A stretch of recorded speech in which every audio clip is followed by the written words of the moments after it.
Hello everyone, welcome to A Foreigner Farming in the Philippines. We're over at Scott and Gertie's place. First time I've been here. This is Gertie's brother with the man with the shovel? Yeah.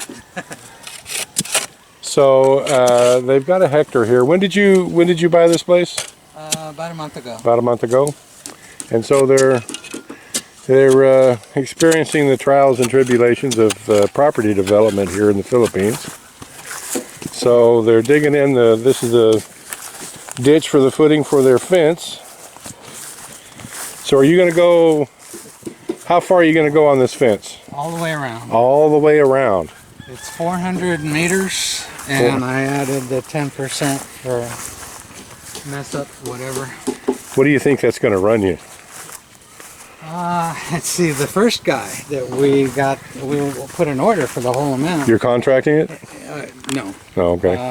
We're doing it ourselves, but just to order this material. Mm. All of a sudden he bumped from 840 up to 13. No, cancel. So we spent the day running from hardware store to hardware store. But they did a good job on this. I'm going to use this for the chickens. I'm going to pull this wall out and then run the fence around. This is one of my toys that I brought from the States. Oh, a postal digger. Yeah, it comes up. Look, Harbor Freight, man. Harbor Freight. I was gonna get one of those and ship it here, and I probably should have, but I just never pulled the trigger on it. They do a twice-a-year sale. Yeah. I got it for I think 125, something like that. Yeah. I almost did, but I just This is Dado, our foreman. A man of few words, I see. But he's got great ideas. He's building the forms for the dragon fruit stands. So what are your plans for this? I mean, obviously you're going to live here, right? Yeah. You're talking a few dragon fruit, yeah? 100 stands to start. 100 stands. Yeah. And 4 plants per stand.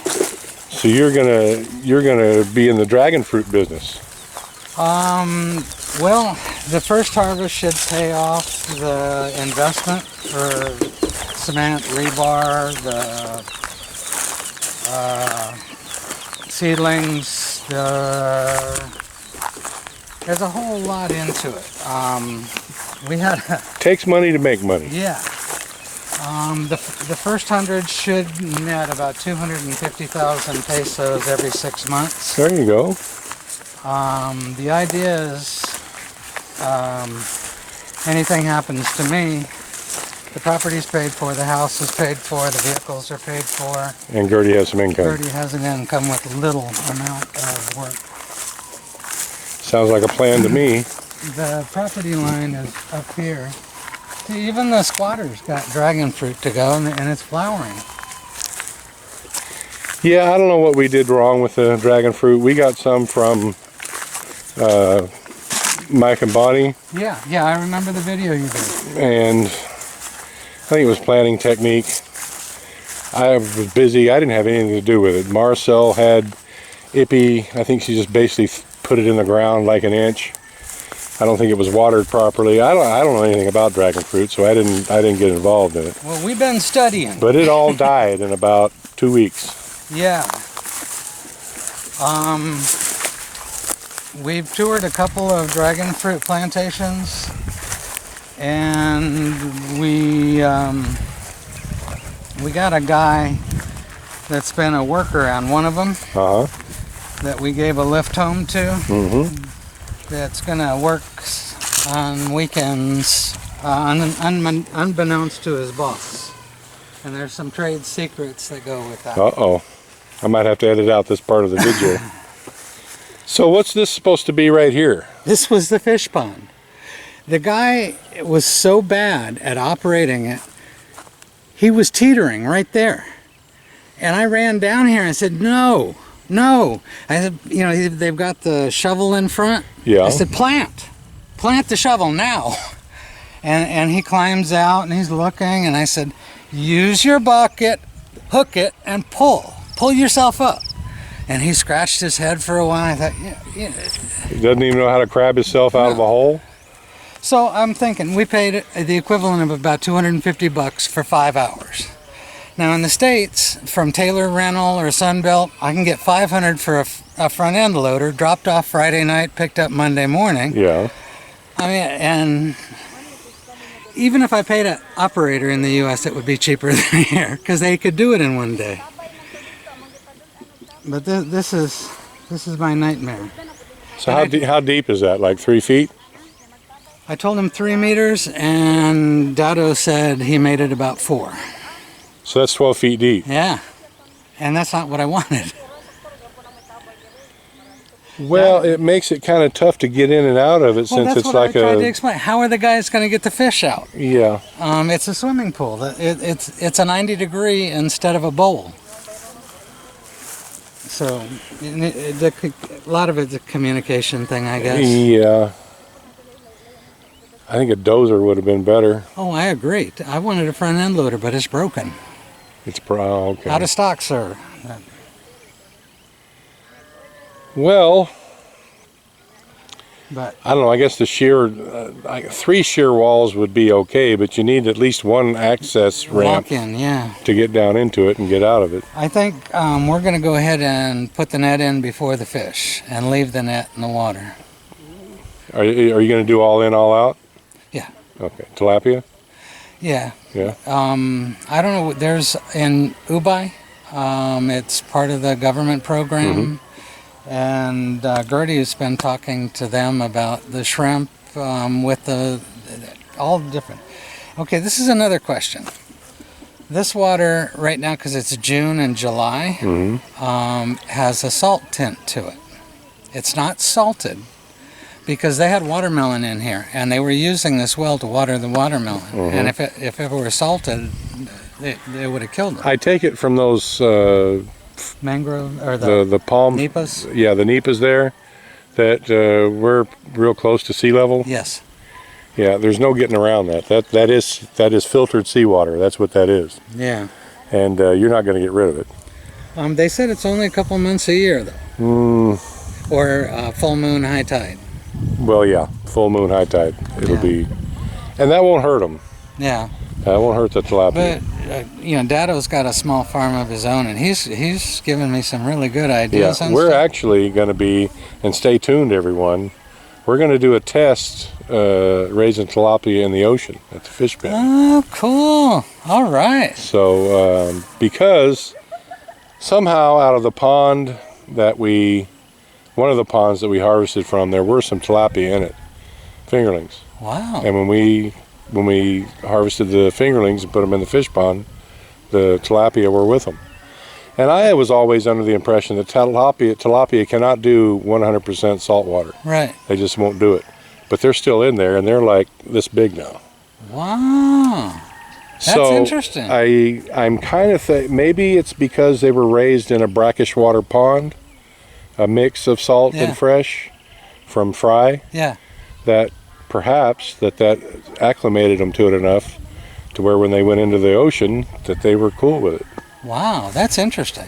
So we're going to give it a shot. I'm going to build a separate little test pen. That'll be my second test pen out there. And that's cool. I've asked Tata if they taste if ocean, because Tata said he's had ocean raised tilapia before. And I said, do they taste different? He says, yeah, they taste better. Oh. Because it's a little bit of a, if you eat any saltwater fish, there's that little bit of a salty taste to it, a little bit. And I guess it's the same with tilapia. So we're going to give it a shot. I don't know if the price is any higher or lower, but I do know that the milkfish are eating the azolla. They're digging it. Yeah. But I know from experience that the tilapia need much less encouragement to eat the azolla than the milkfish do. Are tilapia hardier than milkfish too? They're tough as nails. Yeah. They are tough. I would, from my experience, I would say yes. After your experience with the die-off. Yeah, with the die-off. Because, when we siphoned in water from the tilapia pond into the first pit. Because I wanted it filled. It was getting late in the day. I wanted it filled that day, right? Mm-hmm. And we siphoned in, Tata says we siphoned in half a dozen little fingerling-sized tilapia, like 3 inches.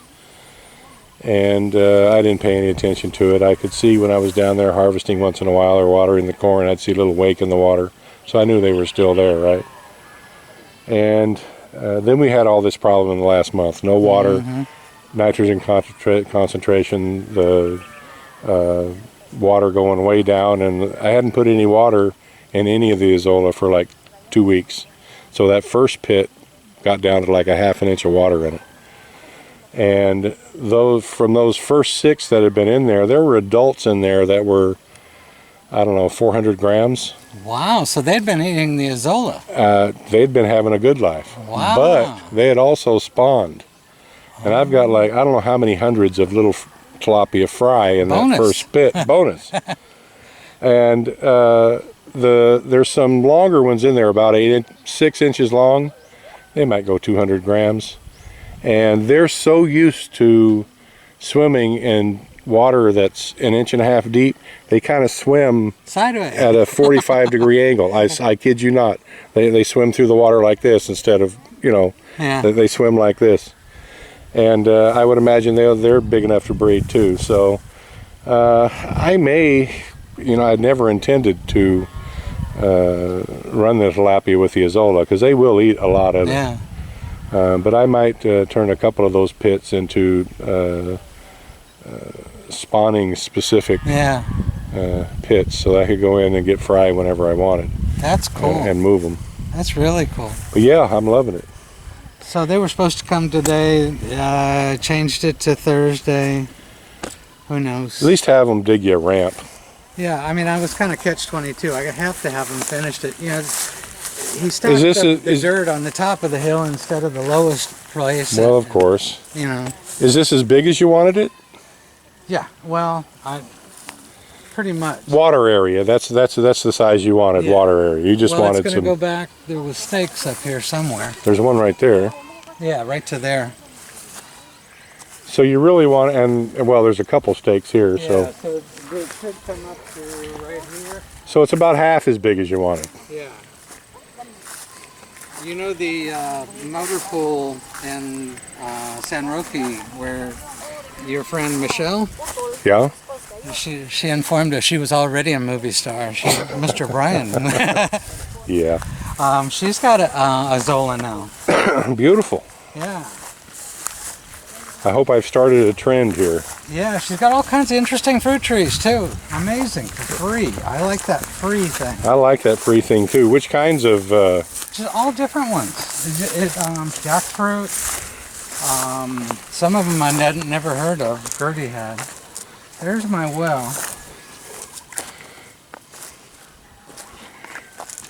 Well, you've got a lot done here. Yeah, watch out. This is the norm in the Philippines. 3-inch little stumps sticking up everywhere. Oh yeah. You've got a lot done here in a month. Yeah. You got your well in. You got your pond in. But this is just for agriculture. Does this have a salt tent to it too? Yes. I would suggest, for your household water, maybe if you're back 100 yards towards that side of the property, you might be able to avoid the salt water. After talking to you, and not just you, a lot of other people whose wells are now gone. Yeah. This is going to stay as a backup in agriculture. We're putting a tower in the center of the fields, and then we'll ship off from there. But he was saying don't use it for the pigs with that salt content. Yeah. What I was getting to is that even though it's a roll of the dice whether or not you're going to get salt water or not, I would have a drill weld or a punched well put in. Yeah, we're putting one up by the house. Yeah. That's the same thing Shirley said. Go to your highest spot and have them use the drilling machine. It's a roll of the dice whether you're going to get salt water or fresh water. But if you can you can get down into the groundwater, you've got a fair chance. 50-50, salt water or not. Yeah. Until the next earthquake, and then who knows? Yeah, and, we talked about that too.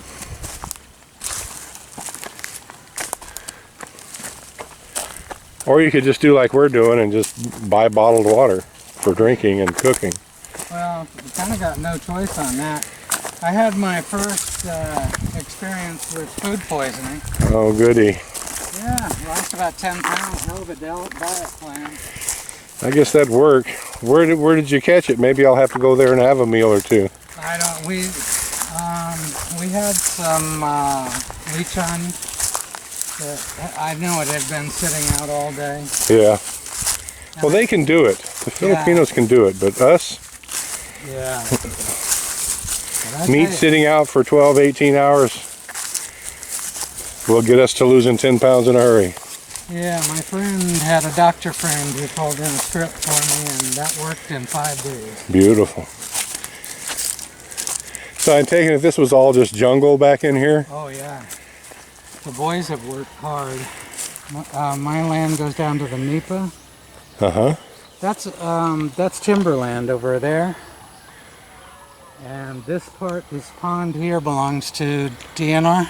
Okay.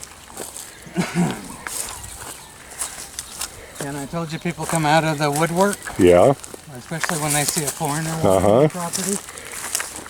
Well, there's a DNR monument right down there. And the lady swears up and down she owns up this hill. But we went to the surveyor.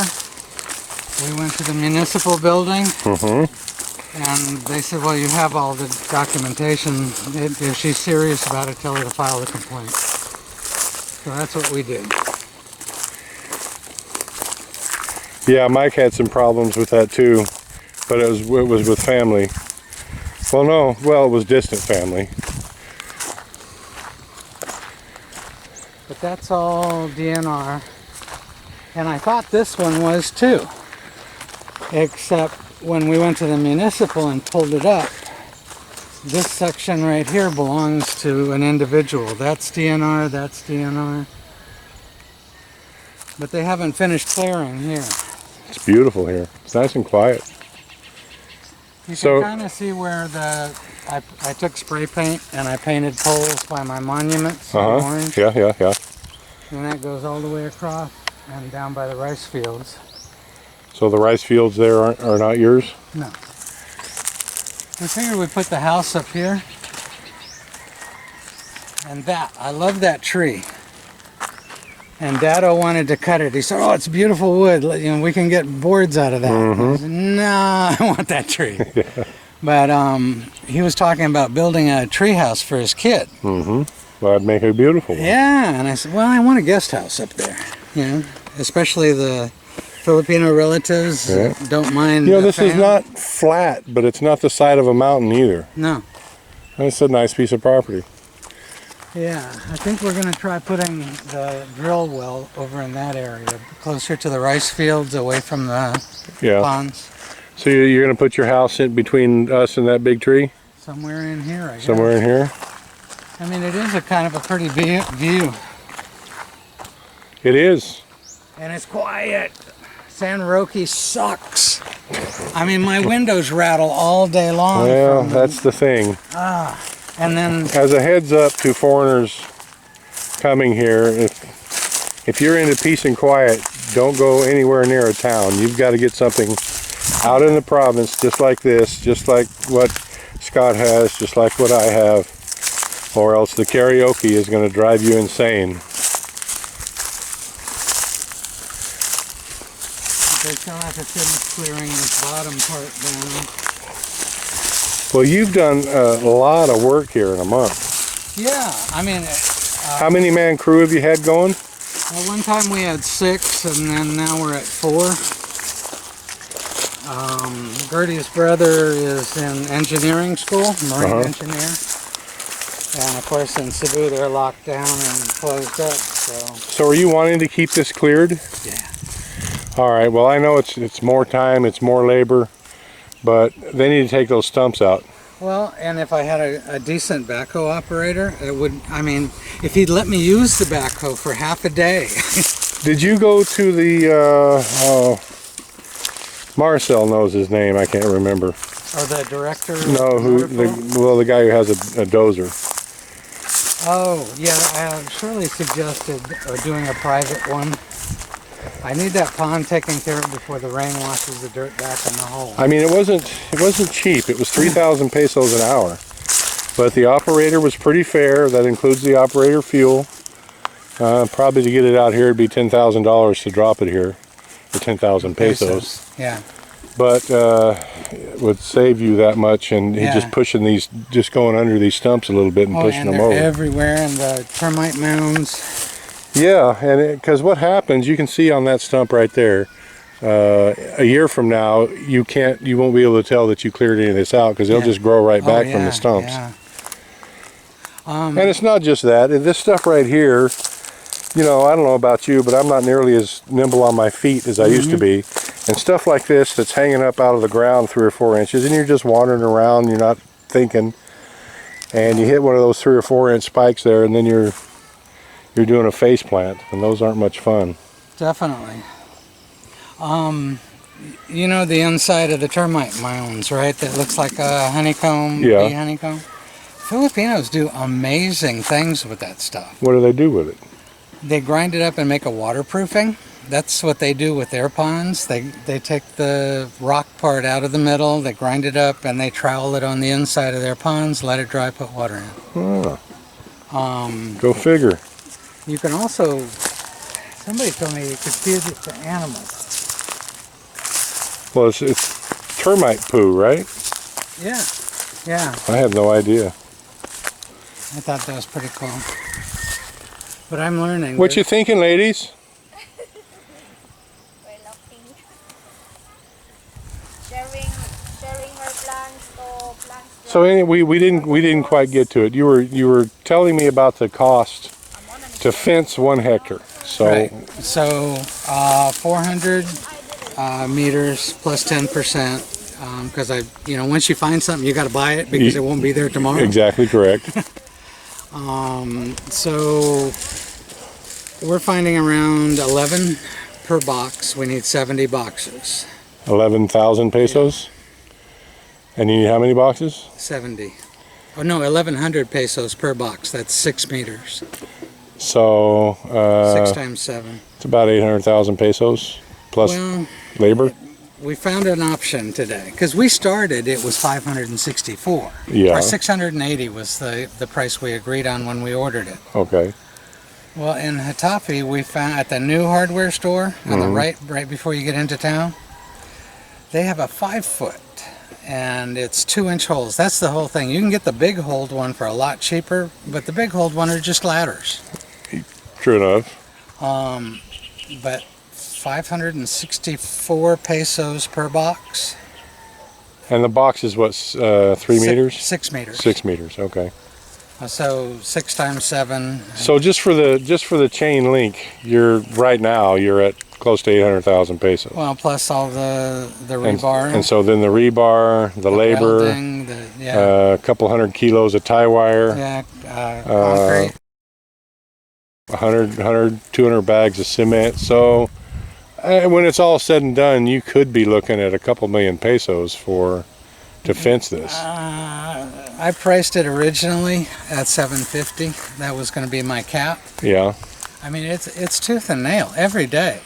I mean, you get a price for something, and then you go to have it delivered, and then all of a sudden it can't happen. You say, no, forget it. I'll find it somewhere else. Well, it's the story. You've heard the analogy of the dog that's carrying a bone and he sees his reflection in the water. Yes. And the reflection of the bone in the water looks much bigger. And so he drops his bone to get the other bone, and it falls into the water and disappears. Yeah. Filipinos could, each one should keep that in mind, because foreigners are not into the bait and switch. Yeah. Yeah. And you get sensitive to it after a while because it happens often. I mean, I've thought of other shortcuts, but I mean, while we were here with the owner of the property, these people came over and cut a tree. And she went over. I mean, that's doing it to another Filipino, let alone a foreigner. And she went over and said, what the hell are you doing? This is my property, my trees. Did I give you permission? And, it's, I guess if they see something not being used, they assume, like the kids are up in these trees every day picking the fruit. Yeah. I mean, if it's not being used, partly that's a good thing because it's not going to waste. Yeah, I agree But with that. you know, when someone starts their homestead, then it's a different story. Well, and then right away I made some calls to the attorney. I said, okay, I got about 20 kids that hang out here all day long. You saw them coming up, they all wave. Mm-hmm. If they fall in that hole or they hurt themselves on my property, am I liable? Can they sue me? And I said, no. They weren't invited on your property. Yeah, it's a different. It's different here. So there's not an attorney lurking in every termite mound like there is in the United States. Yeah. Now she's got her flower. I have never in my life planted anything that I couldn't eat. I do marigolds because they're pesticide. Right, I'm kind of on the same page with you on that. and she. How many days did it take Gertie to get some flowers in the ground? It was almost immediate. I mean, she's just like Marcel. Pretty much. It's going to take 2 pickup trucks full to get the plants over here from the rental. Oh, and I know you experience this. Okay, so you ask Marcel to translate something for you. Right. And you say, well, can you ask him if this will work? So they talk for 10 minutes. And then they stop and you say, okay, well, what did he say? And she said no. I said, wait a minute, you talked for 10 minutes. What else did he say? He said no. Yeah. I got to learn how to speak the language. That's all. I try, and I'm getting to where I can understand a fair amount now. Yeah. It's just like, when you're old, you can't do it. Yeah. I mean, even though I probably know 100, maybe 200 words now, I can't recall them fast enough to actually use them in speech. I have 5 minutes later, I'll go, yeah, that's what it was. Yeah. Well, 5 minutes later, the conversation's moved on, right? Yeah. Yeah. It gets a little better, but, language we're hardwired to learn language when we're 3, 4, 5, 6, 7 years old. Mm-hmm. When you're in your late 50s, early 60s, 70s, it's not going to happen. I tried speaking Spanish to some, just without thinking about it. Wait a minute, this is stupid here. Well, it makes it a little easier for me because I do speak a little Spanish. Yeah. But again, I learned that when I was young. Yeah, there's been, I mean, thank God Gertie is very patient. She's an intelligent girl. She can deal with the municipal people and without me going crazy. And I've learned if I want to get it done, I either stay in the van or just walk away for a while and just let her do her thing. Yeah, it's done differently here. And bless her heart, she goes from this office, get one paper, no, you need this paper, okay, go back to this office, why did you get that paper? And at that point I'd be screaming, but she just seems to roll with it. And because they're used to it. That's just the way that they're treated. That's the way they're used to being treated. But somebody without a Filipina trying to do all this, it would never happen. Yeah, you have to have a go-between, an interpreter, a go-frat. Immensely. Right. It's just you could do it, but unless you had access to a double handful of patience pills every morning, you'd go insane. Yeah, yeah. It's something. But it's kind of pretty back down in here. The surveyors, even with their GPS equipment and all that, we're having a little bit of trouble finding the monuments and all that. And this 92-year-old Filipino came out here and she showed them exactly, and they found it. So when the GPS doesn't work, call the 92-year-old lady. Yeah, she knew exactly where everything was. Wow. Yeah, all this. We bought a few jackfruit trees just to have them, but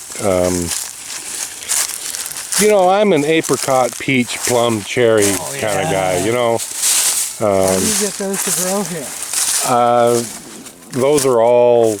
Those all require a winter. Yeah, a cold snap. Yeah, a dormant period. But they have something like cherries here that seem to do it. They do have this. There's something like cherries, yeah. And I'm sure if this wasn't Bohol, I mean, I'm sure there's some university somewhere who's made a graft or something, or some kind of a hybrid that doesn't require a dormant season, but I haven't been able to find them. But so far so good. I mean, we're not getting. I am controlling my budget with an iron fist. Well, you have to. And Gertie can tell you the prices of everything, so if the invoice comes in different, she knows it right away. There you go. And she got spreadsheets on everything. Well, it's a nice piece of property. We were thinking something about the size of your house. Just 2 bedrooms, except I want my own bathroom. And she's got to have a dirty kitchen for stinky fish. Yeah, dirty kitchen is a must here. I mean, you know, if you're going to have aircon in the house, you can't be cooking in it. Yeah. Because then one is fighting the other. Well, I thought they'd cleared this already. The property markers up Have that you way. run us to a dead end here, Scott? Yeah, back up this way. Yeah, you did. I thought they were done with the clearing of the fence line.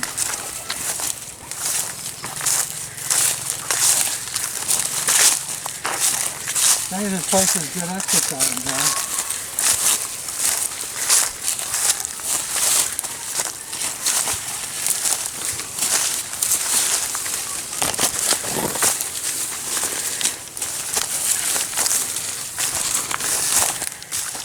Beautiful wood. We saved all kinds of slabs. I've got a few pieces of furniture, 2 tables that were made out of slabs.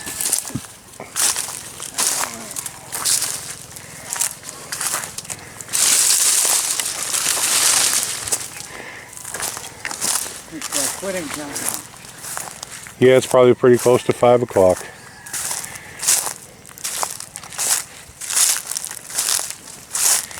Well, good on you. So when are you thinking, have you made any plans when you're going to start the house? As soon as the fence is done, because I need the fence up to take care of the building materials. There you go. Because they disappear. Hollow blocks gone in one day. Yeah. And that's not just a foreigner thing, too. I looked at a truck down in Claren, and the lady spoke really good English and had a beautiful, huge house. And she said, oh yeah, after we moved in and the neighbors were squabbling, the neighbors would say, yeah, he got a 100-year hollow block. Yeah, he took all your sand. She said, we learned the neighbors robbed us blind before we moved in. Wonderful. Well, that's going to complete the tour. Thank you, everyone. Please like, comment, share, and subscribe.